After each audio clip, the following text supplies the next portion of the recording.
The image you are seeing now hides a chilling story. It was taken on February 10, 1945, in the city of Manila, Philippines. In it, we can see a crowd fleeing in terror. They are fleeing from the Imperial Japanese Army, which is unleashing a massacre on the Filipino population. If captured by the Japanese, they may well be considered dead. However, women also have another reason to flee in terror. The Japanese are hunting down all the girls in the city to torture and rape them. The rumors are horrifying. It is said that they are abused by dozens of soldiers and then executed in the most brutal ways. Decapitations, mutilations, shootings. The Japanese army knows no bounds of cruelty. If these women fail to find safety, it will be their end.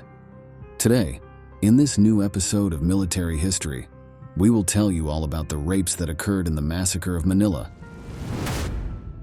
To understand this story, we have to go back to the final stage of World War II.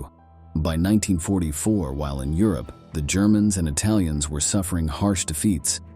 Japan in the Pacific was in retreat. Years earlier, the Japanese had occupied much of Asia with great ease.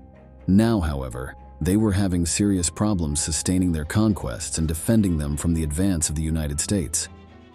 The Americans sought revenge for the bombing of Pearl Harbor and had no intention of stopping until the Japanese army was completely destroyed and humiliated. In October 1944, the operation to liberate the Philippines, one of the many countries that had fallen into the clutches of the Japanese Empire, began.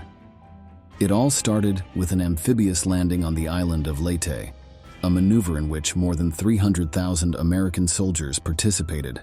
The battle that ensued lasted 3 days and claimed thousands of lives. Fortunately for the Allies, it ended with the victory of the United States and the stunning defeat of the Japanese Navy. When the smoke of the combat cleared, the Japanese realized that their fleet had been annihilated and their powerful warships lay in pieces at the bottom of the ocean. Let's watch an American propaganda film featuring General Douglas MacArthur, who led the operation. At his Australian headquarters, General Douglas MacArthur weighed the factors involved in regaining the Philippines. Against nearly 3,000 Jap planes, he had barely 500. Against millions of Jap troops, he had 11 divisions of inadequately equipped Americans and Australians. Now the enemies of fascism were in a position to advance and reclaim the rest of the Philippines. The main objective of the United States was to take Manila, as it was the most important city in the country and the seat of political power. For this reason, between February 3 and March 3, 1945, a brutal battle took place in the heart of the city. As the Americans approached the urban area, the commander-in-chief of the Japanese army, General Tomoyuki Yamashita, ordered his troops to withdraw. Yamashita, known as the Tiger of Malaya, was one of the most skilled and feared officers of the empire. His plan was to withdraw his men to organize a counterattack. He knew it made no sense to fight in Manila, as they were not in a position to triumph. However, someone dared to disobey the orders of the Tiger of Malaya. The rebel was Admiral Sanji Iwabuchi, a sailor of the Japanese Navy, who decided to stay in the city and fight against the Americans. In total, he had about 17,000 soldiers, all ready to either win or die in a fierce combat.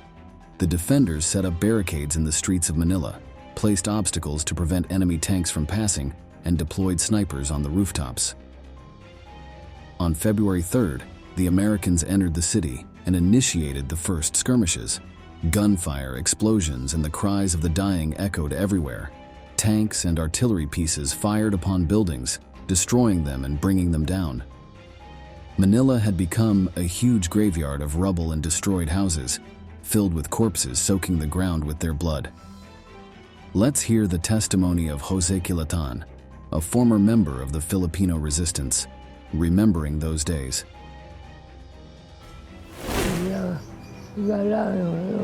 Those bad things they did to us, those things are hardest to bear.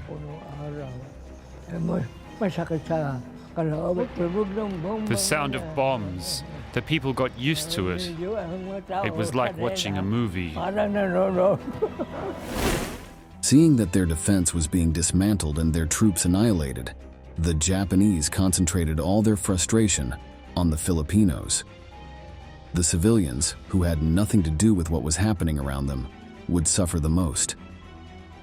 Although it was true that some residents of Manila had joined the anti-Japanese resistance, the vast majority were terrified and only prayed for the conflict to end so they could return to their normal lives. The defending side, commanded by Admiral Sanji Iwabuchi, issued the following statement to justify the massacre of Filipinos. The Americans who have penetrated Manila number around 1,000, and there are as many Manilans on their side, fighting in guerrillas against us. Even women and children have sided with them. Anyone found on the battlefield, except Japanese military and civilians, will be executed. Thus, with this declaration as cold as it was brutal, it was clear that the Japanese would not forgive anyone who opposed them. For the soldiers of the empire, this was not only permission to kill whoever they wanted, but also to take women and commit the most terrible sexual crimes. The first thing the Japanese did was designate a place to shelter the female population of all ages. The chosen place was the Bayview Hotel, one of the most important in the city, which would henceforth gain sinister fame. Inside, there was no clean water, and the only thing to drink was the liquid from the toilet tanks. The conditions of confinement were deplorable, but that was not the worst of it. The Japanese soldiers formed a kind of specialized jury, whose task was to choose the 25 most beautiful Filipino women. Those who had the misfortune of being selected were between 12 and 14 years old, little more than scared girls, crying because they couldn't imagine what was about to happen. They were assaulted at the Bayview Hotel by common troops and also by officers. The criminals organized a system of lists and shifts to determine who would be the first to abuse the victims and who would be the last. The Filipinos were not the only ones subjected to rape. Although it may sound incredible, there was also a group of German citizens in Manila who should have received special treatment given that Japan was an ally of Germany. They had hidden inside a club, where they thought they would be safe from the battle raging outside. They feared what the Americans would do to them, but they never imagined that their executioners would end up being the Japanese themselves, those who claimed to be friends of Hitler. The soldiers entered the site and, armed with their bayonets, stabbed all the children and babies present. The mothers tried to defend them, but they could do nothing, and they had to watch as the infants were massacred. They then raped the women and then murdered them in gruesome ways. One of the most abhorrent cases was that of 20 soldiers who took turns abusing a teenage girl, then cutting her breasts with a knife. A Japanese man took the mutilated parts and placed them on top of him, while imitating a woman's voice, as a macabre mockery of the suffering of the girl who did not stop screaming. The others, far from perceiving the horror of their actions, laughed out loud. Things didn't end there, as they then doused her and 2 other victims with gasoline and set them on fire. As they burned, they emptied the fuel cans in the club, left the rest of the women locked inside, and watched as the fire devoured them. Meanwhile, on the streets of Manila, the battle seemed to have no end. On February 6th, just beginning the war, the general of the American forces, Douglas MacArthur, announced that the city had fallen and that his troops were victorious.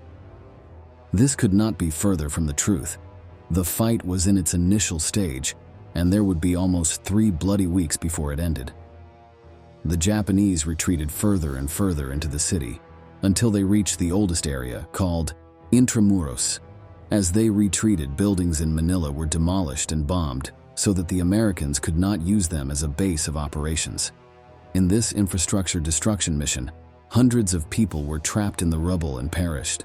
The Filipinos were in the middle of the crossfire, and they were the ones who bore the brunt of the conflict.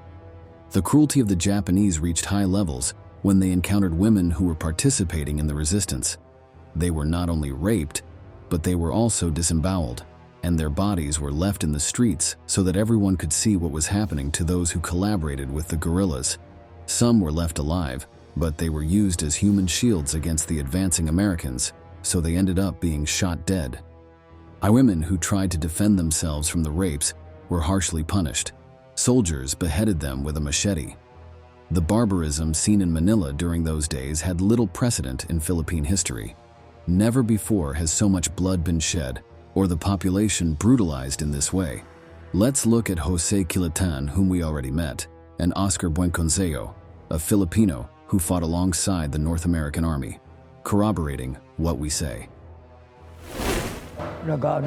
They did bad things to our women. They're raping the civilian population. They really did. At saka yung And in the final days, they were losing. talong, they were losing talaga. At the last And they were days, given the order. given an order. Kill every Filipino you see. See? Yan ang order. That was the order, and that's what they did. By the end of the month, it was clear that the Japanese could not win and were doomed to defeat.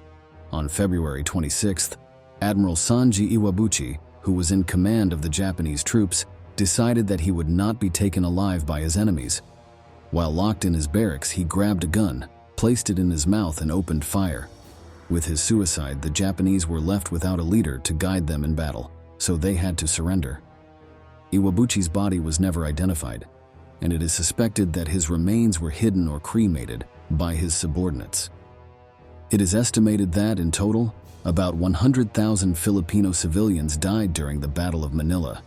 Most of them perished due to the massacre perpetrated by the Japanese.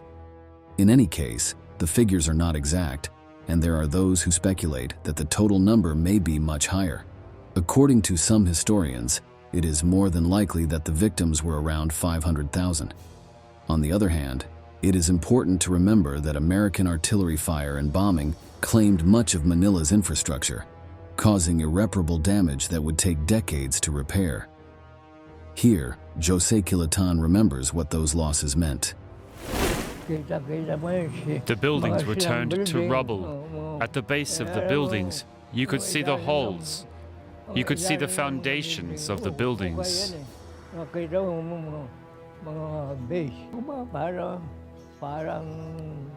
don't know. I feel like shivering in fear. At the end of the battle, and with the Americans in control of the city, investigations began to determine responsibility for the massacre. Everything pointed to the fact that the main culprit was Admiral Iwabuchi, since he was the officer in charge of the defending troops that committed the violations. However, the victors decided to prosecute General Yamashita, the Malaysian Tiger, the highest-ranking military officer in the Philippines. This decision caused a huge stir, since Yamashita had been against fighting in Manila and had ordered his men to withdraw. Admiral Iwabuchi had disobeyed him, thus unleashing the events that would lead to carnage and a wave of sexual crimes. During the trial, the general's lawyers tried to clear him of the accusations through different arguments. On the one hand, it was said that it was impossible for the Malay Tiger to be aware of what all his soldiers were doing, much less those who had rebelled against him.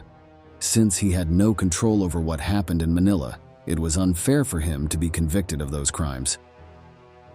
Let's see the moment when his lawyers defend him.